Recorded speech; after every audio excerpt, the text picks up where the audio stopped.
So I'm curious, how many of you have already been in the teaching, or is this your first year teaching? Okay, so quite a few of you. Have you had students with disabilities in your classrooms? Yeah. Does it seem to be working out okay, or is that why you're here? Extra help is always good. It is good. What kind of disabilities have you come across? You may not know the exact name, but CP in a wheelchair or using a walker or crutches or without? Without? Okay. Autism throughout the spectrum. Excellent. Okay. Yeah. Down syndrome. All right. I had a girl, I didn't know what it was called, but she had like a leg bracelet and she couldn't get up or down. So like if I asked her the class to sit, she couldn't sit, so she was stood down. All right. Good deal. Does adaptive PE include children with emotional? Yes, it can.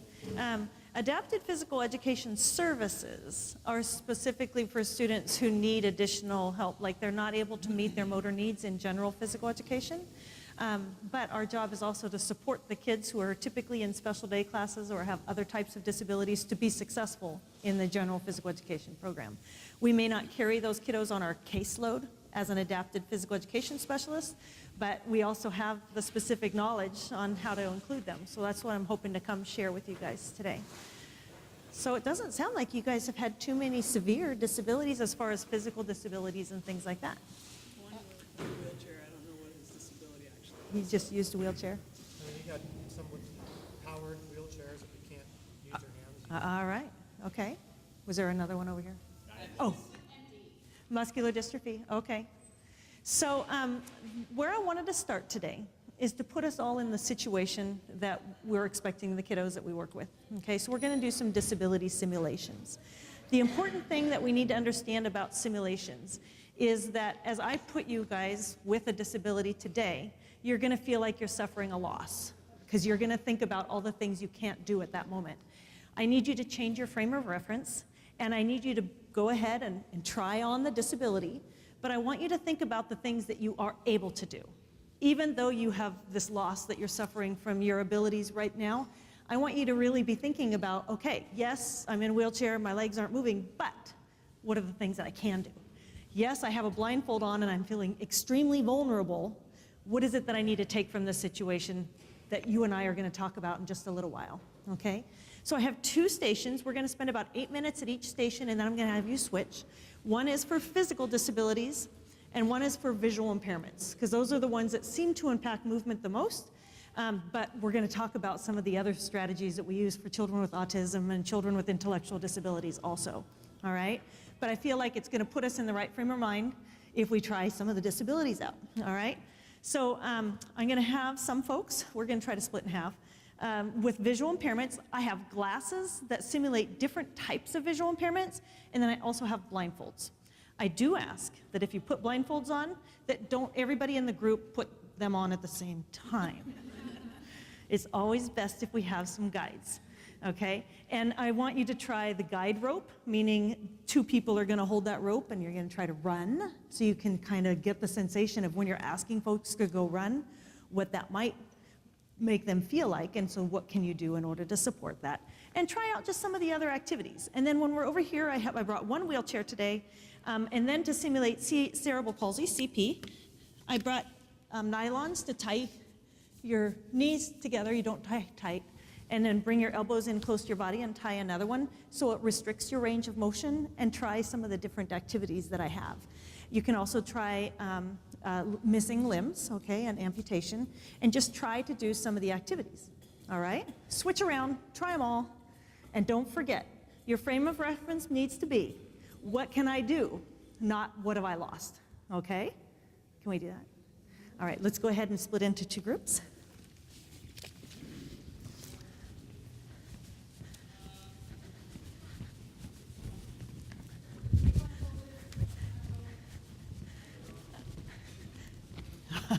You've done some of this, so you can help. Putting the blind. Are everybody putting these on right now? You guys can. Some people can pretend, you know, lose a limb for a little while, but yeah, because I don't have enough for everybody. Oh, I might. There's quite a few there. Okay. Oh, good. You found my makeshift. I don't worry.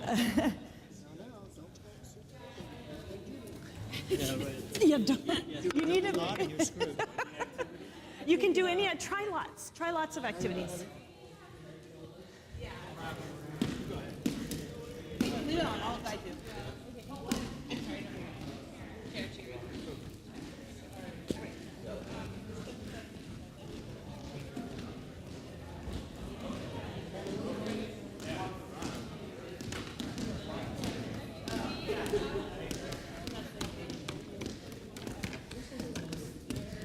All right, maybe you can try kicking at the target. Kicking at the, sure. This can be so many things.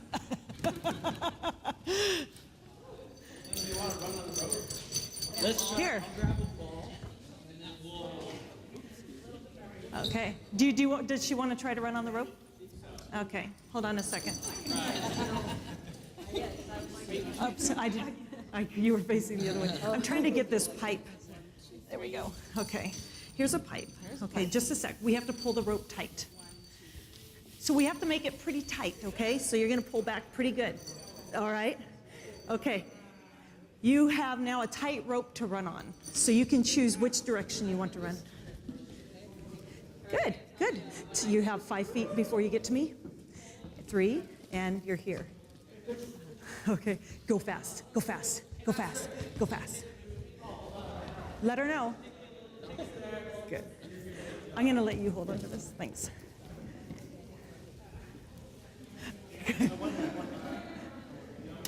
Nice.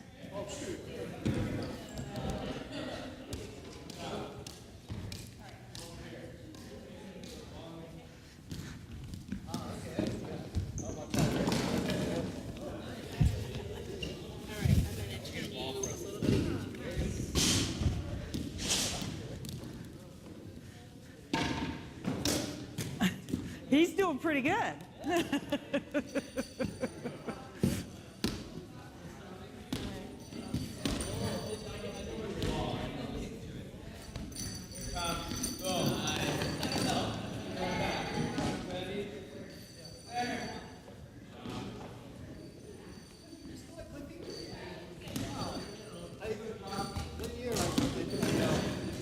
What did I do there? I either subbed there a couple times or whatever it was.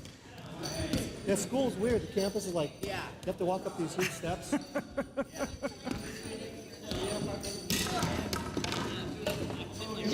Exactly, trying to get up and down. Yeah. No, it's tough. Just get up and down for a second. Yeah. And so what it lets you know is if you're asking the kids to, everybody stand up, listen, okay, everybody sit down. Well, look how much work you're asking this kid to go through. It makes you really consider. I'm going to get down instead of just slowly Exactly. down the ground. The energy you're exerting. Exactly, And exactly. For the other kids, it's like, Yeah, oh, but big deal. right. And how much time it And takes. how much time it takes, yeah. Okay.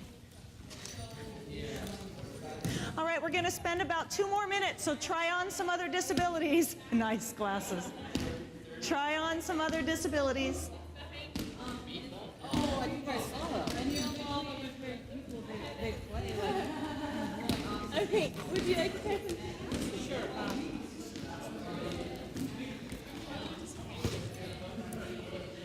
Do you guys have any idea why I created this ball? No. What is it simulating? It's not. But for those kids that are chasing the ball constantly because they're not very successful, Oh, so it doesn't go very thank far. goodness we can get more practice. Right. And it kind of bounces. I do See, a it's lot a of little soccer ball reactive. deflating when we do. Yeah, because it's just crazy.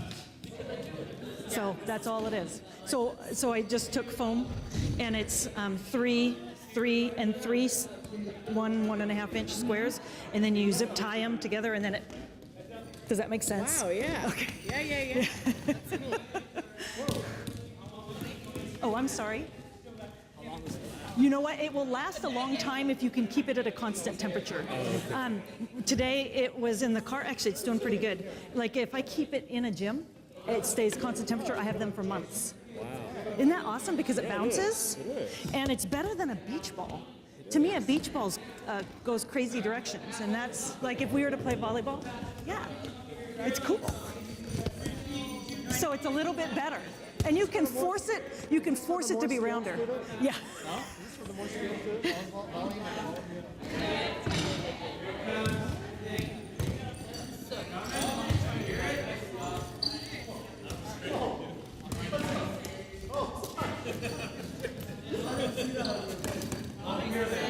Oh, I'm sorry. So nylons. So like the nylons Yeah. you guys were tying. So I roll them up my arm and I make a lot of donuts. Just so. Exactly. So they're just rolled rolled into a donut, and I have the address. You can buy a box of like 2,000 nylons for $10. Oh, cool. And you can make all kinds of stuff. Yeah. I like how you're using your peripheral vision. And that's something that we have to know is some of the kids, they're going to use their usable vision. Yeah. You know what I mean? And so we have to allow them, even though it doesn't look like they're looking in the right direction, that's what's the most useful for them. So good. Ready? 1. Nice. Whoops. What did I do? All right, folks, let's go ahead. Touch your head, touch your shoulders, and touch your knees. Go ahead and pile your station back together and swap stations so you can try some other disabilities.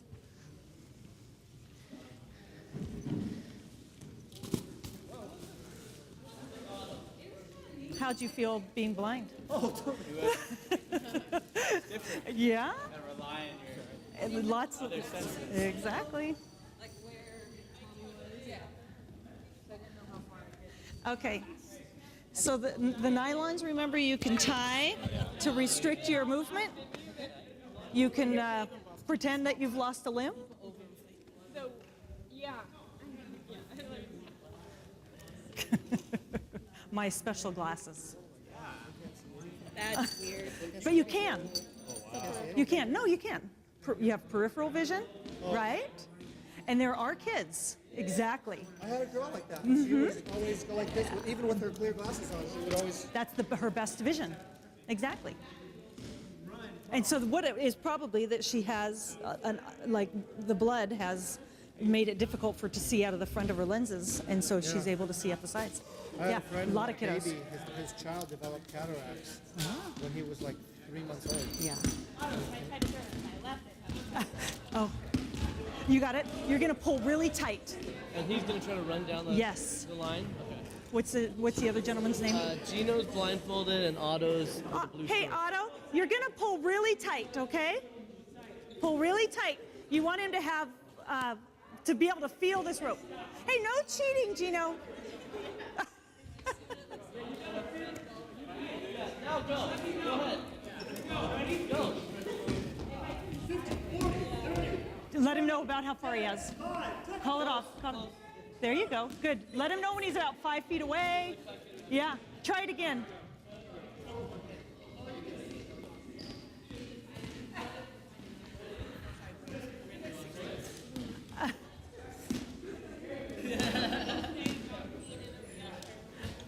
Do you need help tying that last one? I love tying students up.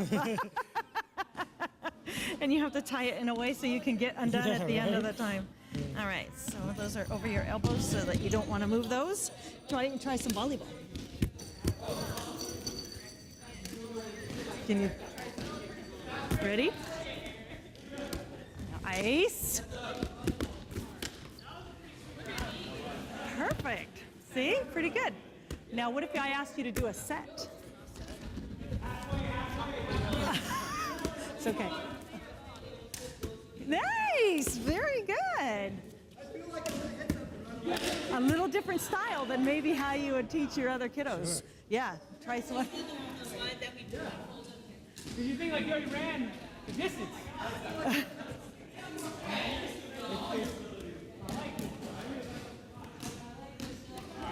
What would you do for CP for soccer? Because their legs are such, they're, you know, Okay. don't have as much We'll talk mobility. about it, but usually I'll just change the size of The ball, okay. the court, the play space. Oh, okay. Because I'm not going to ask them to run Yeah, that whole that's true, distance yeah. because it takes a lot longer to run. And so we'll play small-sided, small courts. And so they're still able to practice all the skills, but keeping it small. Yeah.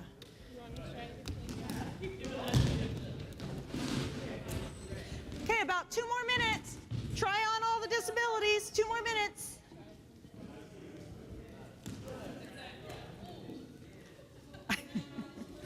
You're feeling it right now, right? You're feeling it right now? Oh, yeah. I fully got the arm in there.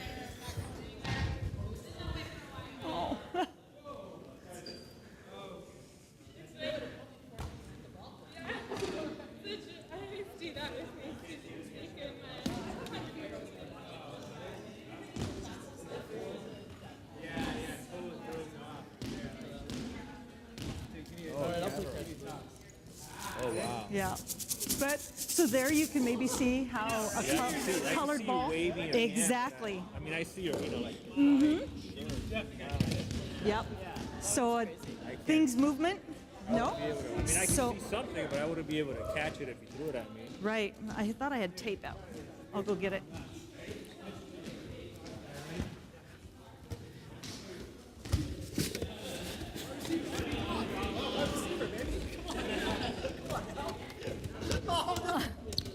Yeah, the perception of it coming.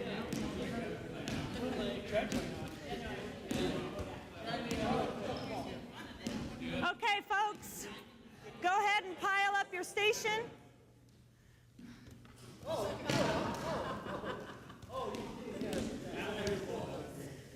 Come on in. If you have to have something in your hand, bring something in your hand. Go ahead and have a seat, because I've got a couple things we're going to talk about, if you're comfortable down.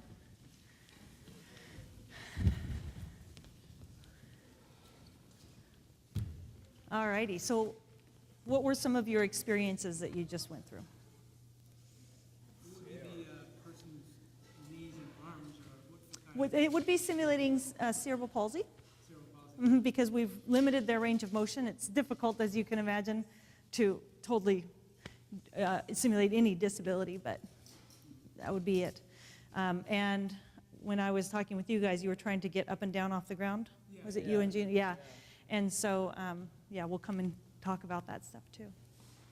What else? Just the degrees of visual, like Impairment? Saying, oh, this person has a visual impairment, but it could be A wide variety. yeah. Absolutely. Absolutely. There's some that have more vision than others. Some can drive, even though they're legally blind. Yeah. So you can see that it depends on how much, what their acuity is. Yeah. What else have you experienced? What else did you experience? Obviously not having the ability to use your legs to travel, that was difficult. Having to use your arms instead. Yeah.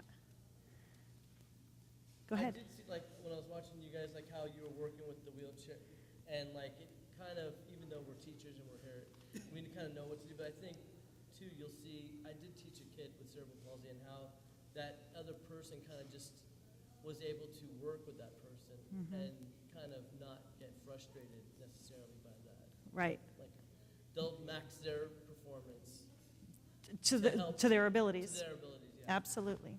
Absolutely. So now think about some of the equipment I had in place for you. All right. What did you notice about some of the equipment and the disabilities as they came across? Go ahead. Bigger, softer. Had noise. Uh-huh.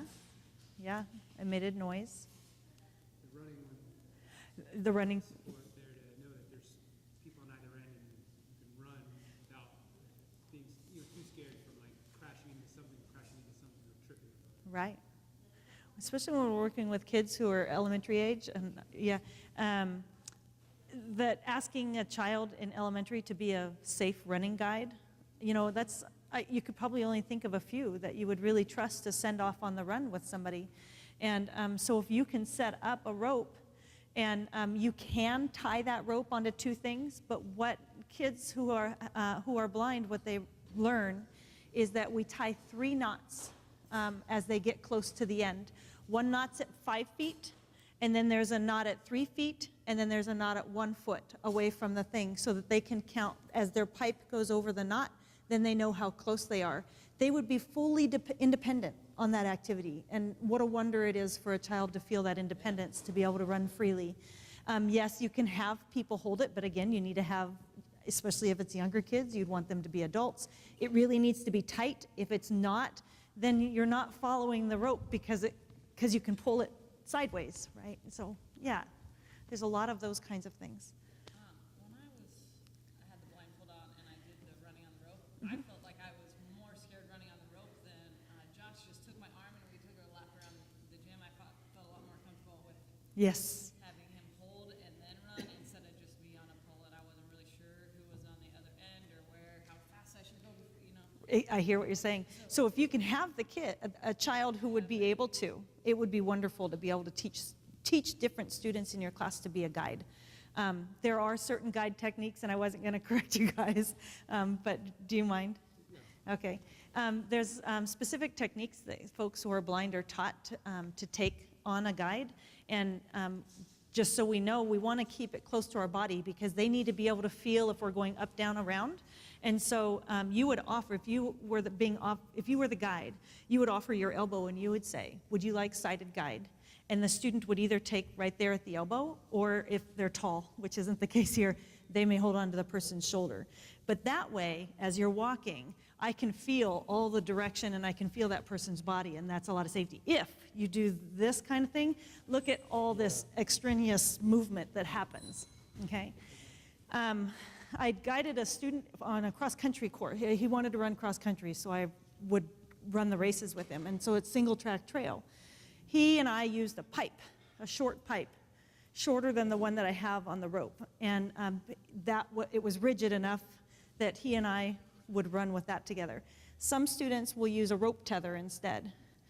So you want to kind of play with the idea, if you have a student who's blind who's going to be coming out, play with what they're most comfortable with. But I think we always want to think about independence, because there's not very often that a young child with a disability gets to have true independence, and there's so much that we learn through independence. You mentioned cross-country. Mm-hmm. Now, with the terrain, how does that work with someone who you're like... You're communicating a lot. Like, let's say we're running across the field with gopher holes, right? Every field has the gopher holes.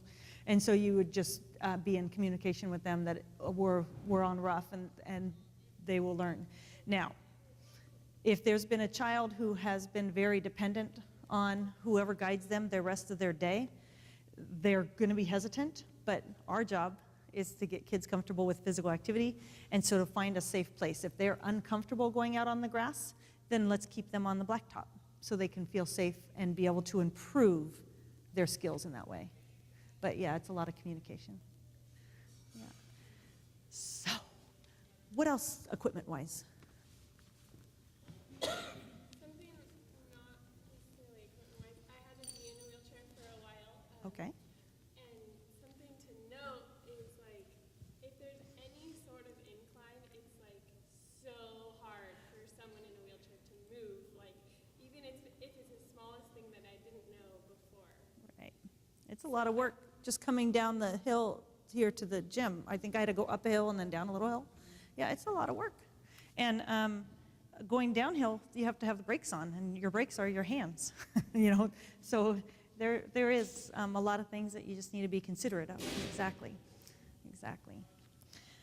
Well, I want to talk a little bit about what we do when we're thinking about creating our activities. And one term that we use right now is universal design.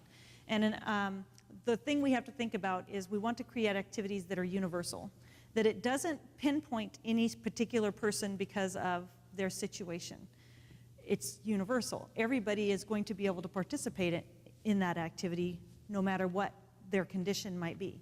And so we call it universal design for learning. And so when you are planning your activities, be knowledgeable about the fact that you probably have 10% of the kiddos that are in your class that have learning disabilities. Even though it's a hidden disability, it still affects the way that they're able to listen, take direction, and be able to perform the activity that you're asking because of their learning disability. It doesn't show up, but it's still difficult for them to process the information that's being delivered. And so we have to remember that 10% out of every classroom is probably going to have individuals with learning disabilities. That's pretty standard, okay, in the public school system, all right? And then you also have folks who have the different learning styles, and those who just listened to Sharon's thing, she talked a lot about you're going to have auditory learners and kinesthetic learners. Well, we certainly, you guys, I'm seeing, based on my short time with rhythm and move so far, is you guys really think about the fact that you need to speak to all learners, and so that's fantastic. So there are things that we have to specifically consider when we're thinking about kids with disabilities, okay? We have to think about the attributes of the learner, okay? Of course, their learning styles, but also the different type of disability that they might have. We need to think about the objectives of your program, what you want to have happen, and you want to keep it the same. Even though a child may have a disability, you want to keep keep your expectations the same for them, okay? And then any other modification variables that might be needed, all right? So one thing that we just played with that we have to consider is the person, okay? What are they coming to the table with, all right?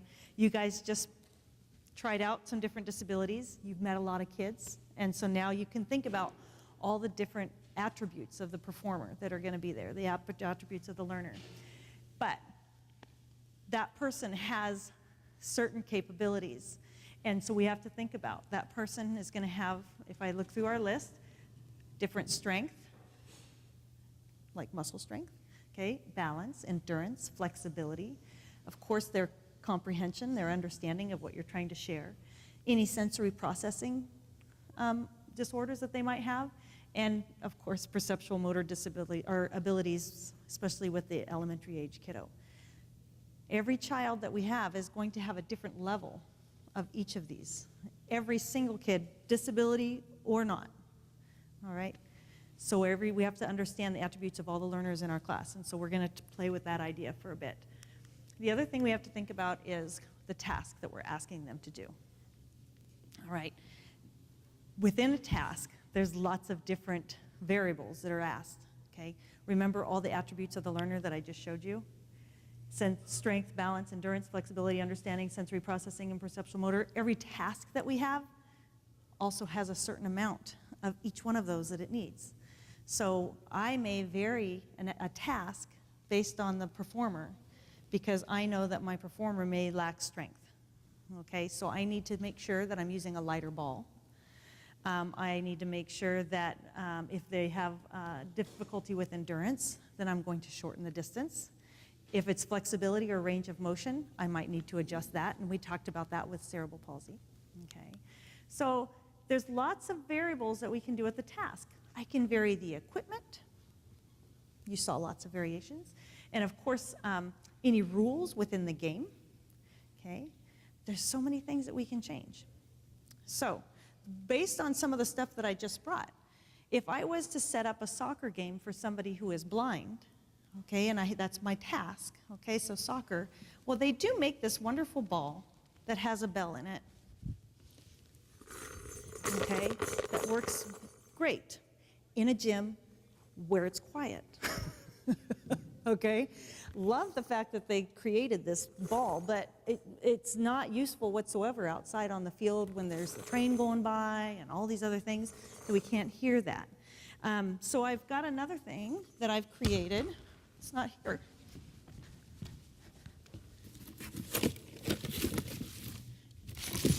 Found a nice crinkly bag that's very crinkly, okay?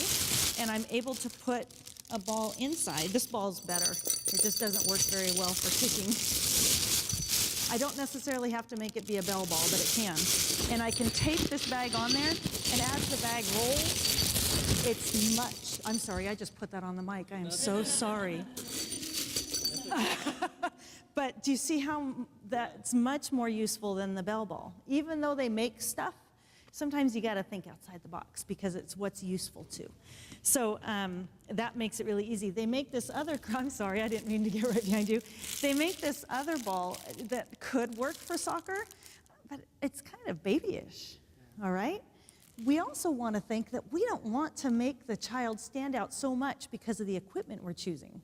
So we want to make stuff look cool, right? So when I tape up the ball, of course I'm not just going to strap it on. I'm going to make it look cool so it doesn't say like, Marci, that's right, let's go get Marci's ball, you know, and then they come and get this.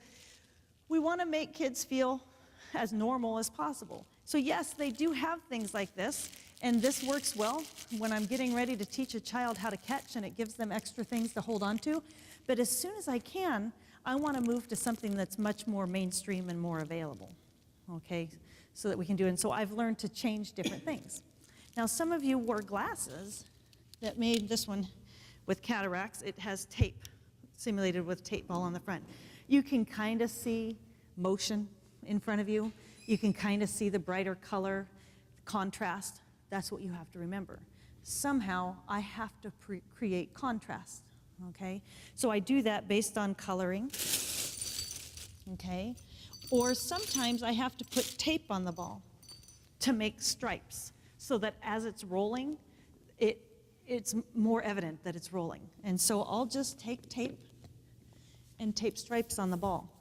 And it makes it much easier for the student, because otherwise it's that one object that's still stationary in their visual field, but if you move it and it has variations in color, it makes it stand out even more.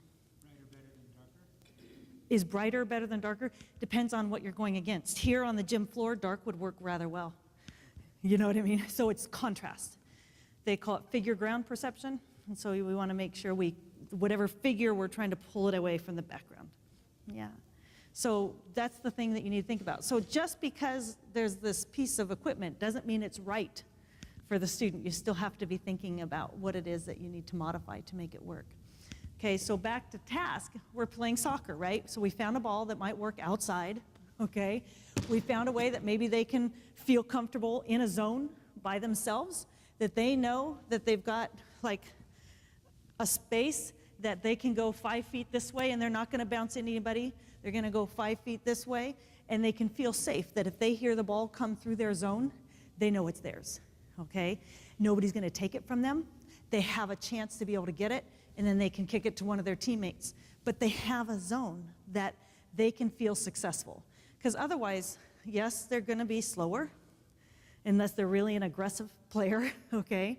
Other kids are definitely gonna be able to take the ball away from them pretty easily, because I saw some of you trying to trap the ball. You know, it's difficult.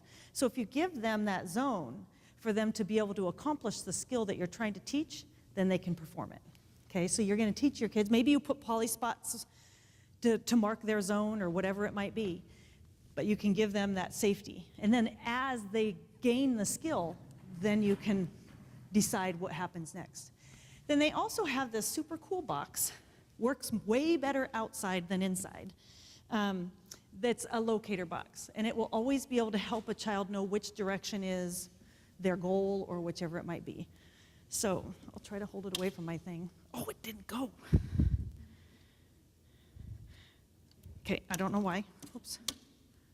Nope. It just emits a beep, okay? You can change the tone of the beep, so it can be a low tone or it can be a really high tone, and then the rate of the beep, how fast it beeps. Typically, you can get things like this and things like this for free, because they're made through a company that's called American Publishing House for the Blind.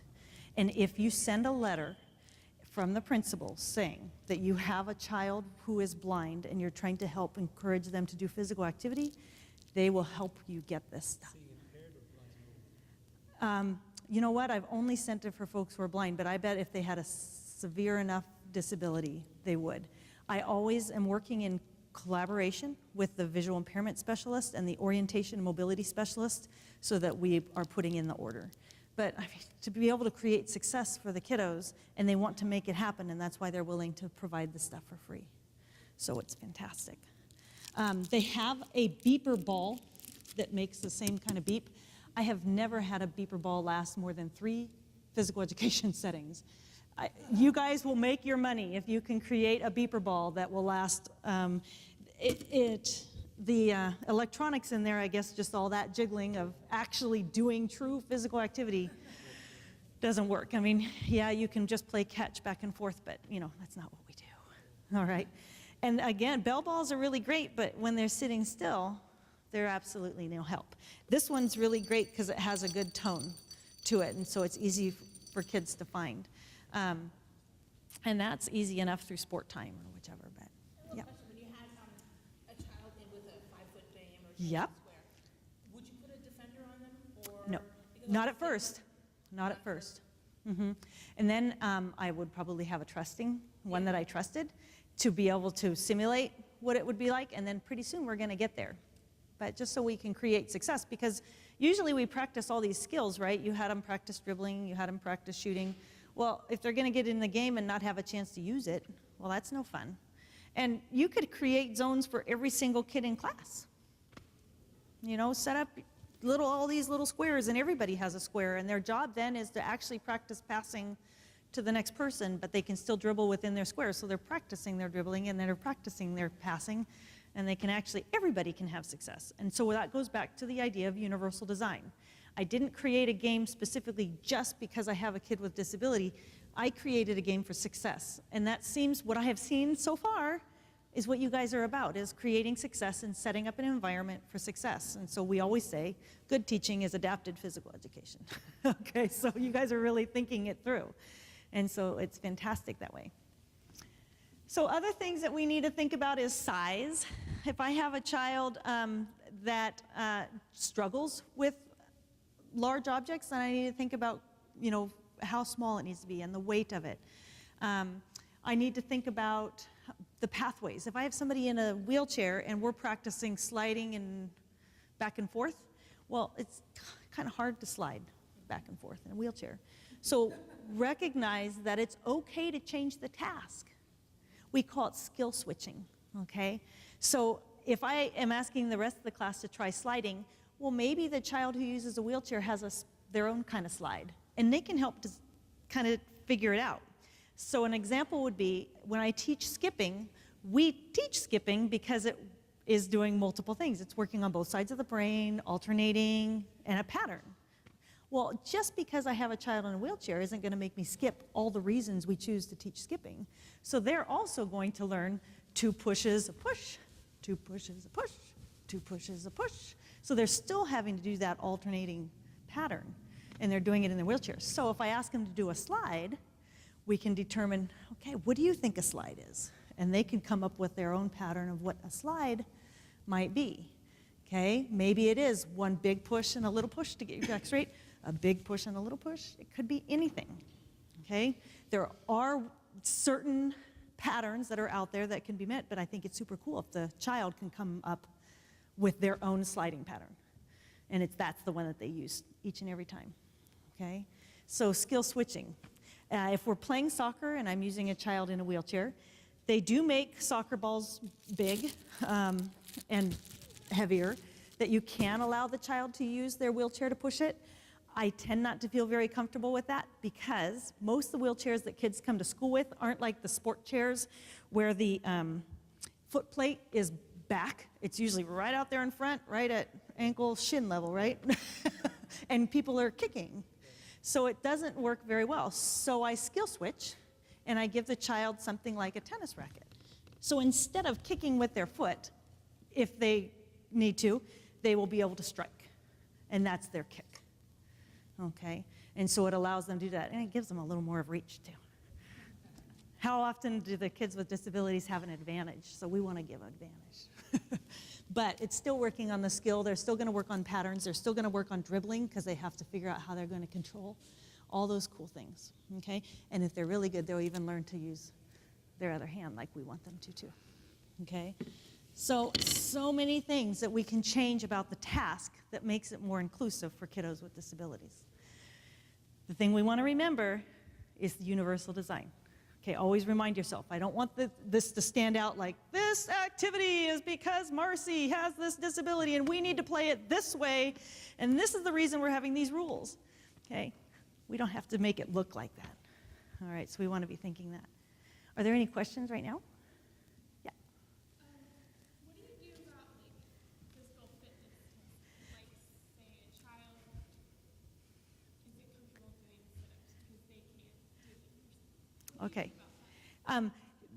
Well, they're going to do their own type of sit-up. Sadly, the state hasn't come up with a great place for us to enter that information yet. So our kids, same with kids in the classroom testing. I mean, schools get kind of bummed because those are the kids that are going to make the school look not as strong.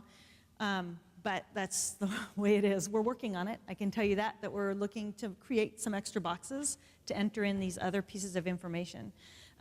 There's an amazing counterpart to FitnessGram that's called the Brockport, and it will give you other ways of testing abdominal strength for that kiddo. Brockport. Brock. Mm-hmm. Yeah. And so the Brockport takes all the items of the FitnessGram and it gives accommodations for folks with disabilities. And then it's super cool because it also has tables that compare the child with others who have the same type of disability. So they're not being compared to those without disabilities, but they're being compared to others with intellectual disabilities or others with CP or others with amputations, and so, yay! Can I use that rockboard for a child who has a broken arm, broken leg, broken something? You could, but there's no place to enter that information currently on that form that goes off to the state. But it's a great way to say, I see that you can't do that, so let's try this one. And then you can have that in their file so that they can see if they improve on it the next year. You know, it's testing is this way, right? That the purpose is to get the scores off to the state, but always remember that the purpose is also for us to kind of gauge where our kiddos are. And so even if they don't make a score on the fitnessgram, there's other ways that we can get info so that we can say, all right, what we're doing is working out. Last year you weren't able to do this, and this year you can do this, and look what we can do. So, yeah. But yeah, the state, I don't know who fills out your forms, but it's just yes, no. We don't fill out the forms per se. We give the information to the classroom teachers, and then they fill them out because we have 900 plus students. Oh, come on, people. Right? So your classroom teachers actually fill them out and we live about it. Yeah. So are there any other, thank you, that was a great question. And a fitnessgram one. Okay, I have an activity. So stand up. We need a little clean space, so make yourself, kick some balls out of the way.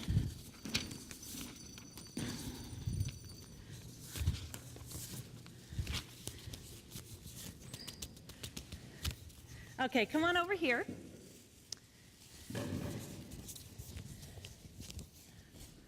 Thank you. Alrighty. So this activity I've always known as elbow tag. You may know it as something else, or it may not be the same elbow tag you know, but it's one where two people hook up, and then there's somebody who is it and who is chasing somebody, and that person can get free by linking onto one of our elbows, okay? And then who's ever on the other side, like if Carrie came over and she was trying to get away and she hooked here, then that means you now have to run and Daphne would have to chase you, okay? So you get free by linking, and then the person on the other side has to go. It's a game that I see often, but it's an example of a tag game, and so I want to try it, and then we're going to try some modifications like what if, okay? So first let's get to know the game. Stand next to somebody, link up. You're gonna play. Let's see where we are. Okay. So, perfect. Carrie, will you be it, and you're going to be the runner? And that, okay. And you're going to choose anybody to link onto, okay? You're running away from Carrie. You're running away from Carrie. And let me be clear that the other folks can't move, okay? You're stationary right now, and that's what we're going to play with. So go ahead and just stay right there. You're okay. Okay, go ahead and run. Okay, the only way he can get safe is by linking. And oh, now you have to chase. Good. You're chasing. Hurry, link.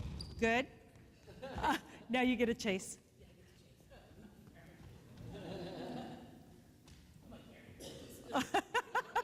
Now, because you're free. There you go. Okay, and stop. All right. He slyly hooks on. No, go ahead and stop. Okay, so now, if we had somebody who was blind,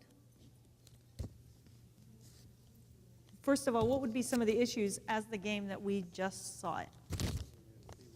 They wouldn't be able to see where they are, okay? Things are constantly changing, good, so there's not much that's static. Did I hear something else? You probably won't be able to go as fast as the person they're chasing. Yeah, okay. So let's tackle speed first, because that's one of the easiest. What are some ways that we can change the pace or the speed of this game? We can only walk. Okay, that's one way to change it. Shall we try it? I won't blindfold anybody.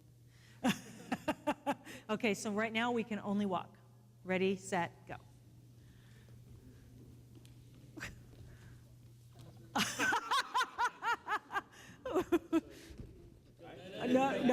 No. Tag her now. No, you have to tag her first. Walking.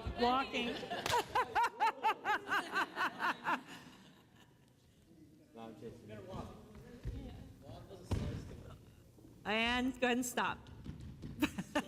Okay, so that slowed things down. Okay, what was one of the other issues? Just being able to see where people are, right? Okay, so what if, in order to make things more stationary, we made sure that we stayed within a circle? Okay, right now we are somewhat in a circle, but if we brought it in a little bit tighter, not too tight, because people have to be able to get in between you, right? And so then they can guarantee that they kind of could guess where somebody was, all right? So we've kind of supported that a little bit. All right, what was the other one? There was where they are, speed. Things changing. Yeah, and that, so we tried to reduce that right there, okay? Now, what if we had somebody in a wheelchair? What would be some of the issues with the game? More space, yeah, because the wheelchair needs to be able to get around. Speed again. Speed again, exactly, and height. I mean, I'm here, so maybe the whole linking of elbows, we just have to make sure we understand that somebody who needs to drive with their hand, so they can't necessarily link because they need to be ready to drive. So you just have to determine exactly what that is. So maybe that, you're right, that other person is going to touch shoulder, and then that's how that connection happens. So we have to change the games up just a little bit, okay, to be able to support that. Speed is usually the number one. In this one, concept understanding is huge. So if we're dealing with somebody with an intellectual disability, this game's quite complex, okay? So that's when we really have to encourage folks to communicate. So instead of just expecting somebody to pay attention to, if I linked here, instead of just expecting that she noticed, exactly, people now have a role, right, to get that person off. And so that's how we have to teach that communication piece. But there's a ton of other types of tag games too, so this one doesn't have to be the one, okay? So always remember that thinking about the performer, the person that you have in the class, you need to think about, does the task meet the needs of the performer? If not, then maybe I can think of something that's going to meet the needs better, okay? What's going to meet the needs better? So don't be stuck on the task, all right? Don't fall in love with, this is the one. Think about what you wanted to teach, and then open it up to the other activities. Don't tell me. Man! Okay. My other pieces that I wanted to make sure I shared. You guys, there is a whole degree in adapted physical activity. But I wanted to make sure that you guys, I'm sure this will get to you somehow. I think I will probably send it to somebody and they will send it out to you. So on here, there's 3 web pages I've given you that have specific adaptations to activities. So you can go and look at, so I have this kiddo, what are some of the strategies that I'm going to go to? Because, I mean, in 50 minutes, I can only share so many, but what's most important is thinking universally. Don't make the child stand out. But here's 3 sites that are going to be able to help you, okay? And then I also have 3 textbooks. If you like to have something hard copy, there's 3 textbooks that are really handy. Out of the 3 of these, the most general physical education friendly text is Block, A Teacher's Guide to Including Students with Disabilities in General Physical Education. Fantastic book that if you were to choose one because you wanted to make sure you were always thinking about children with disabilities in your class, that's the one I would always suggest. And it has 2 chapters right smack in the middle that goes over each disability specifically and has a whole list of possible adaptations for that disability, okay? I will bring it tomorrow so that if you wanted to just take a look at it to see if it's something that you would want, I will have it tomorrow so you can take a look-see.